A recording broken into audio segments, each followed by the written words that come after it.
ओम आदित्याय नमः। सूर्य देव ही संपूर्ण ब्रह्मांड के जीवनदाता हैं।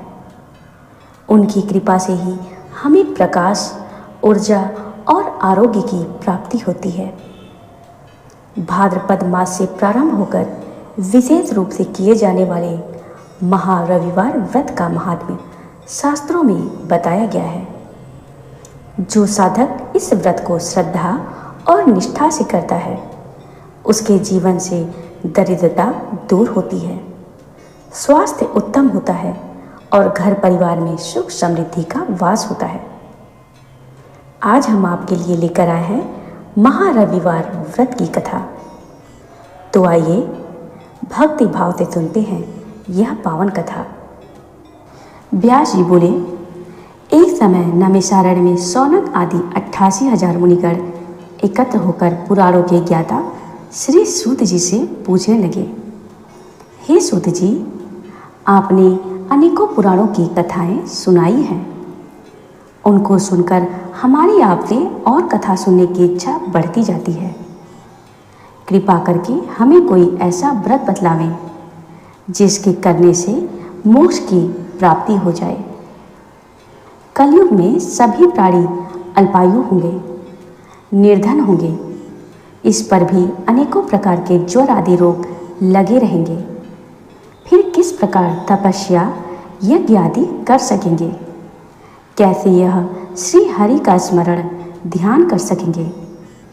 इसलिए हे सूत जी, आप कोई मोक्ष का देने वाला, रोगनाशक, सर्व प्रकार सिद्धिदायक, रोग मुक्तिदायक व्रत बतावें, जिसके करने से लोक में सभी प्रकार के सुख व मोक्ष की प्राप्ति हो सके। सूत जी बोले, हे मुनीश्वरों, आपने संसार के कल्याण निमित्त बहुत सुंदर बात पूछी है। रोग मुक्तिदायक, मोक्ष को देने वाला उत्तम व्रत तुमसे कहता हूँ, ध्यान देकर सुनो। इस प्रकार के व्रत बताने व कहने में मैं स्वयं असमर्थ हूँ, क्योंकि यह विषय अथाह है। जिस प्रकार आपने मुझसे पूछा है, उसी प्रकार भगवान श्री कृष्ण से कुंती ने पूछा था। उसी संवाद को अब मैं आपसे कहता हूँ, सावधान होकर सुनिए। एक समय भगवान योगेश्वर श्री कृष्ण कुंती के आश्रम पर पहुँचे। कुंती देवी ने बड़े ही प्रेम से श्री कृष्ण भगवान का आदर किया और सुंदर आसन पर बैठाया। श्री कृष्ण ने कुंती से कुशल का समाचार पूछा।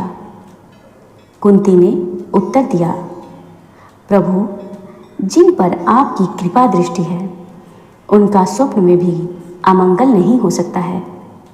प्रभु, सुख और दुख को देने वाले आप ही हैं, फिर हमें क्या दुख है, इसका भान भी नहीं होता है। हे अमंगलहारी, आपका नाम ही सभी अमंगलों के विनाश की अनुपम औषधि है। इस पर आपने दर्शन दिए, फिर प्रभु कष्ट कहाँ है, दुख कहाँ है? परंतु आपकी आज्ञा हो तो कोई ऐसा व्रत बतावें जिसके करने से रोग मुक्ति हो और मोक्ष की प्राप्ति हो, क्योंकि सभी मनुष्य, योगी, मुनि, तपस्वी मोक्ष की इच्छा करते हैं। अतः मोक्ष को देने वाला कोई व्रत बतावे। भगवान श्री कृष्ण बोले, हे देवी, यह आपने बहुत ही सुंदर प्रश्न किया है, परंतु मैं इसका ठीक प्रकार से उत्तर देने में असमर्थ हूँ। एक समय देवी पार्वती जी ने भगवान शंकर से यह प्रश्न किया था। उसी कथा को मैं आपके सामने कहता हूँ, आप ध्यान देकर सुनिए। श्री कृष्ण बोले, हे देवी, एक समय कैलाश पर्वत पर देवी पार्वती के साथ भगवान भोलेनाथ शंकर जी बैठे हुए थे। उनके पास नंदी आदि गण भी बैठे थे। उस समय देवी पार्वती जी ने शंकर जी से पूछा, हे प्रभु, हे त्रिपुरासुर का वध करने वाले, आपकी महिमा तीनों लोकों में विख्यात है। चर, अचर, नाग, मनुष्य, देवता सभी आपके चरण कमलों की सेवा करते हैं। हे प्रभु, आप समर्थ, सर्वज्ञ, कल्याण स्वरूप हैं।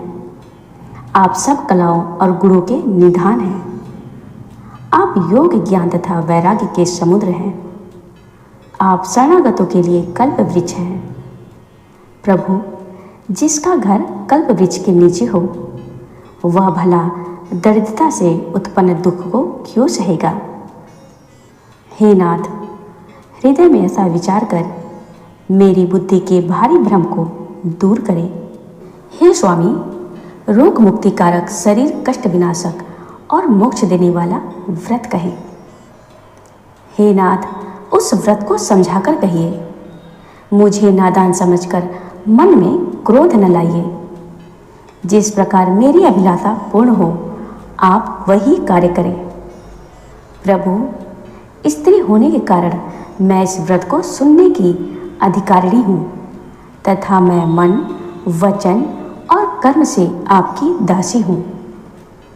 संत लोग जहाँ आर्त अधिकारी पाते हैं, वहाँ गुण तत्व भी उससे नहीं छिपाते। हे देवताओं के स्वामी, मैं बहुत ही दीन भाव से पूछती हूँ, आप मुझ पर दया करके रोग विनाशक, कष्टहर और मोक्ष देने वाला व्रत कहिए। पार्वती जी के सहज, सुंदर और छल रहित प्रश्न को सुनकर शिव जी मन ही मन बहुत प्रसन्न हुए और आनंद में भरकर अमृत समान वाणी बोले, हे गिरिराज कुमारी पार्वती, तुम धन्य हो। तुम्हारे समान कोई उपकारी नहीं है। तुमने संसार के लिए बहुत ही सुंदर प्रश्न पूछा है। इस प्रसंग के सुनने से सबका कल्याण होगा, क्योंकि जिन्होंने अपने कानों से भगवान की कथा नहीं सुनी, उनके कानों के छिद्र सांप के बिल के समान हैं। जिन्होंने अपने नेत्रों से भगवान के दर्शन नहीं किए, उनके वे नेत्र मोर के पंखों पर दिखने वाली नकली आंखों के समान है। जिन प्राणियों ने भगवान की भक्ति को अपने हृदय में स्थान नहीं दिया, वे प्राणी जीते हुए मुर्दे के समान है। जो जीव श्री हरि के गुणों का गान नहीं करती, वह मेढक की जीभ के समान है। हे पार्वती, पुण्य भूमि भारतवर्ष में ऋषि पत्नियों का समूह यमुना किनारे एक उत्तम व्रत करने के लिए आया हुआ है। तुम उस व्रत को जाकर देख लो। वह रोगहर, शरीर कष्ट विनाशक और मोक्ष देने वाला व्रत है। शिव शंकर की आज्ञा पाकर देवी कैलाश से भारतवर्ष के लिए चली। मार्ग में कुसुमावती नामक स्त्री मिली। उसके कोई संतान नहीं थी। वह बहुत दीन थी। उसके पति ने उसे त्याग दिया था और वह अनेकों प्रकार से रुदन कर रही थी। पार्वती जी ने उसको दुखी देखा तो उससे पूछा, भद्रे, तुम क्यों दुखी हो? कुसुमावती ने उत्तर दिया, हे देवी, मेरे कोई संतान नहीं है। मेरे पति ने मुझको त्याग दिया है। इस कारण मैं वन में दुखी होकर रहती हूँ। पार्वती जी उससे बोली, बहन, मेरे साथ चलो। हम दोनों एक पवित्र व्रत करेंगे, जिसके करने से तेरा पति तुझे प्राप्त हो जाएगा, क्योंकि वह व्रत मोक्ष तक को देने वाला है। पति सुख उससे बहुत ही कम है। देवी पार्वती जी की बात मानकर कुसुमावती उनके साथ हो ली। कुछ ही दूर पार्वती जी व कुसुमावती चली कि उन्हें एक और स्त्री रोती हुई मिली, जिसको देखकर पार्वती जी ने पूछा, भद्रे, आपका क्या नाम है और इस प्रकार से दुखी होने का क्या कारण है? उस स्त्री ने कहा कि मेरा नाम गंगा है और मेरे पुत्र नहीं होता है, इसीलिए मेरा पति मुझे त्यागना चाहता है और पुत्र पैदा करना मेरे हाथ की बात नहीं है। जब मेरे पुत्र नहीं होगा तो मेरे पति मुझे त्याग देंगे। उस समय कितना दुख मिलेगा, कहाँ रहूँगी, मुझे कौन सहारा देगा और क्या क्या कष्ट उठाने होंगे। उन्हें ध्यान करके मैं दुखी हो रही हूँ। मुझे कोई ऐसा उपाय नहीं आता जिससे मैं पति के विछोह के दुख से दुखी न हो। पार्वती जी ने कहा, हे गंगा, तुम्हारा पति विछोह नहीं होगा और पुत्र की प्राप्ति भी होगी। पार्वती जी कुसुमावती व गंगा को साथ लेकर रविवार को दोपहर के समय यमुना किनारे पहुंची। वहां उन्होंने मुनि पत्नियों को व्रत करते देखा। पार्वती जी ने पूछा, हे देवियों, आप यह क्या कर रही हो? यह किस देवता का व्रत है? इसके करने से क्या फल प्राप्त होता है तथा यह व्रत कैसे किया जाता है? ऋषि पत्नियों ने कहा, हे देवियों, हम पापनाशक सूर्य का दान फल व्रत कर रही हैं। सौरमंडल में सूर्य के अंतर्यामी रूप में विराजमान रहने वाले ईश्वर का पूजन तथा ध्यान किया जाता है। यह व्रत दुर्लभ मोक्ष को देने वाला है। धन, पुत्र आदि की तो गिनती ही क्या है। जो स्त्री और पुरुष जिस कामना की इच्छा करते व्रत करते हैं वह अवश्य ही पूर्ण होता है। इससे निर्धन को धन, दुखी को सुख, पुत्रहीन को पुत्र, रोगी को रोग मुक्त होकर अंत में मुनिजनों जैसी दुर्लभ मोक्ष की प्राप्ति होती है। इस व्रत में तेल, आंवला, नमक, अनार, छार को छोड़कर एक समय भोजन किया जाता है। 5 साल व्रत करके इस व्रत का उद्यापन किया जाता है। इन 5 सालों में प्रत्येक साल एक एक धान्य सूर्य को समर्पित किया जाता है। जिस धान्य को समर्पित कर देते हैं उसको उस वर्ष खाया नहीं जाता है। पहले वर्ष जौ, दूसरे वर्ष गेहूं, तीसरे वर्ष चना, चौथे वर्ष तिल और 5वें वर्ष में उड़द दान में दिए जाते हैं। अपनी सामर्थ्य और शक्ति के अनुसार इसका दान दिया जाता है और 12 ब्राह्मणों को भोजन कराया जाता है। इस व्रत का उद्यापन माघ मास के शुक्ल पक्ष की सप्तमी को किया जाता है। अगर उस दिन रविवार हो तो बहुत ही श्रेष्ठ रहता है। 12 ब्राह्मणों को भोजन करा के वस्त्र, दक्षिणा आदि से पूजा करें। इस व्रत के प्रभाव से शरीर रोग की समाप्ति, यश, समृद्धि, बुद्धि और स्त्री पुत्र आदि का सुख प्राप्त होता है। अंत में मोक्ष की प्राप्ति होती है। इस प्रकार पार्वती, कुसुमावती और गंगा ने व्रत का फल विधान सुना तथा सभी स्त्रियों के साथ व्रत भी किया। इस व्रत के प्रभाव से कुसुमावती को अपने पति का प्रेम प्राप्त हो गया।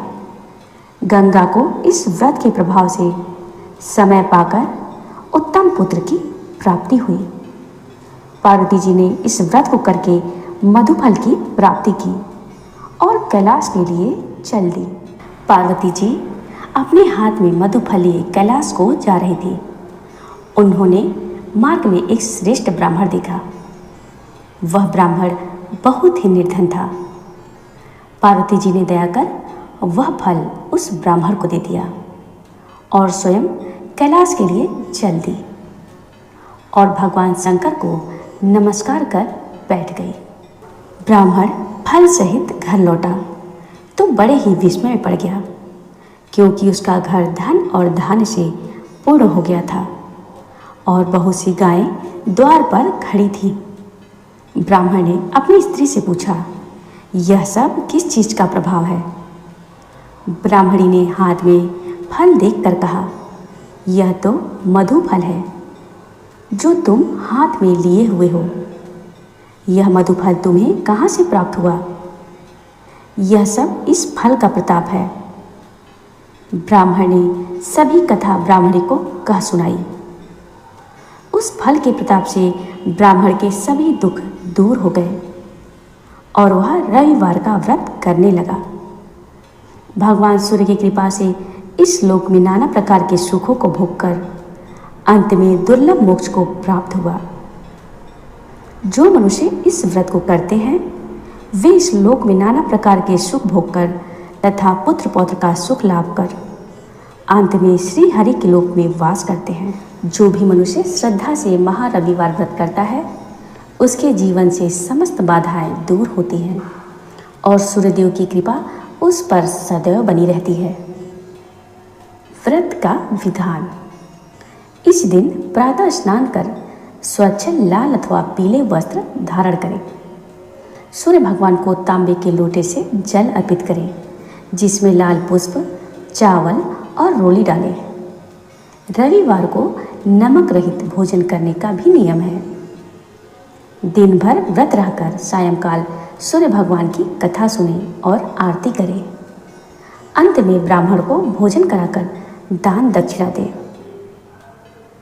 जिसने भी श्रद्धा से इस व्रत का पालन किया, उसके घर में सुख समृद्धि का वास हुआ और सभी दुख दूर हो गए।